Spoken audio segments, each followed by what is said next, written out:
What if I told you that the difference between a top student and an average one isn't about studying more? It's not about the hours. It's about having a better blueprint. So in this explainer, we're going to break down that exact blueprint piece by piece and give you the repeatable process that leads to real, lasting academic success. Okay, so picture this.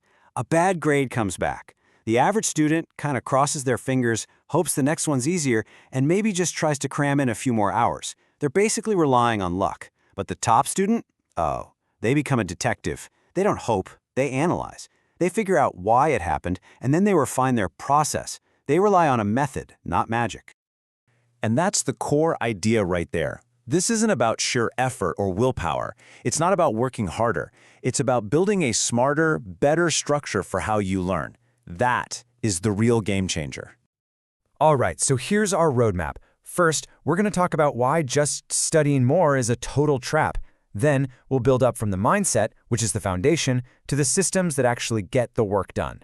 After that, we'll stock your high-impact study toolkit, and finally, we'll look at what it takes to be in that relentless top 1%. Okay, let's dive right in. Part 1, why studying more fails. Because we really need to understand the limits of just grinding it out with pure effort.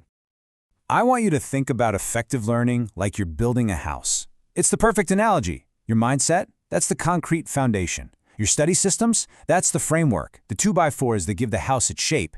And your habits, well, those are the actual tools you use, the hammer, the saw, the whole deal. If any one of those is weak, the entire structure is going to be unstable. So let's start where any good builder does, with that foundation. This is all about your mindset. It's how you fundamentally think about learning, and honestly, about your own potential. And the bedrock of this foundation is something Stanford's Dr. Carol Dweck calls a growth mindset. It's the simple but incredibly powerful belief that your intelligence, your abilities, they aren't fixed.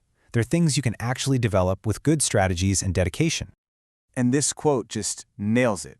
It shows that mindset in action. Someone with a growth mindset isn't afraid to fail. Actually, they almost look forward to it, because they see every single mistake not as some final judgment on them, but as a critical piece of data that's going to help them get better. Let's make this super concrete.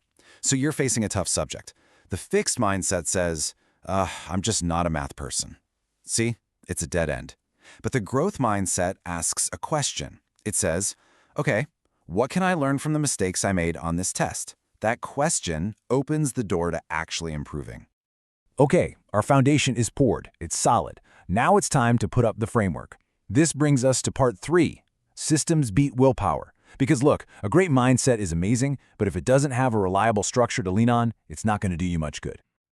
So what exactly is a system? Well, think of it as a process you design to make success the default option, the path of least resistance. The goal is to create a structure that just works. It runs automatically, so you don't have to burn through all your limited willpower and motivation just to get started every single day. Now, a really unbreakable system has 3 key ingredients. First, you have to think holistically. That means you plan for the bad days, when you're tired or unmotivated. Second, you build it for repeatability. You make the good habits as easy and obvious as possible. And third, you gotta peel the Band-Aid. That means instead of just cramming for one test, you find and fix the real reason you fell behind in the first place. All right, foundation, check. Framework, check. Now we need the tools to actually build this house. And that brings us to section 4, your high-impact study toolkit. These are the specific, concrete habits that bring your system to life. First things first, managing your time and your space. This is non-negotiable. One of the best tools for this is the Pomodoro technique. It's simple, 25 minutes of intense, pure focus, then a 5-minute break. It works wonders because it stops you from burning out.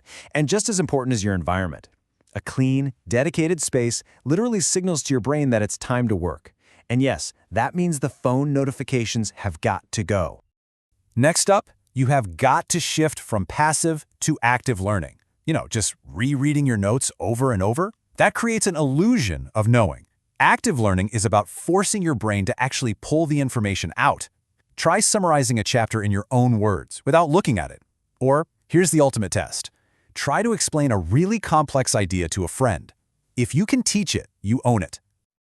And finally, to make knowledge actually stick, you have to fight what scientists call the forgetting curve. It's just our brain's natural tendency to let go of information over time. The best weapon against it is spaced repetition.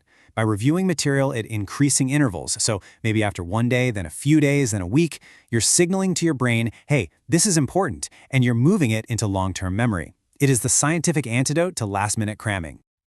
So you've built the house. It's solid, it's well-made, but what does it take to build a skyscraper? That's what we're talking about in Section 5, the relentless top 1%.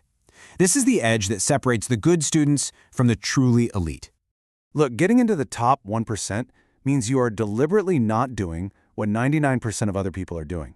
It really is that simple. It requires a level of focus and a willingness to make sacrifices that, frankly, most people just aren't willing to make. And it all boils down to this simple, hard truth, captured perfectly in this quote. If you don't sacrifice for your dreams, then your dreams become the sacrifice. The top performers aren't just luckier. They consistently make harder choices about where they put their time and energy. And this idea completely reframes the whole concept of a balanced life.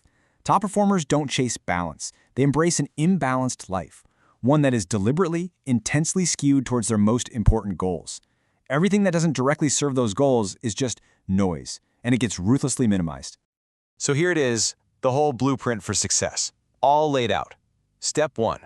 Build your house on that solid foundation of a growth mindset. Step 2.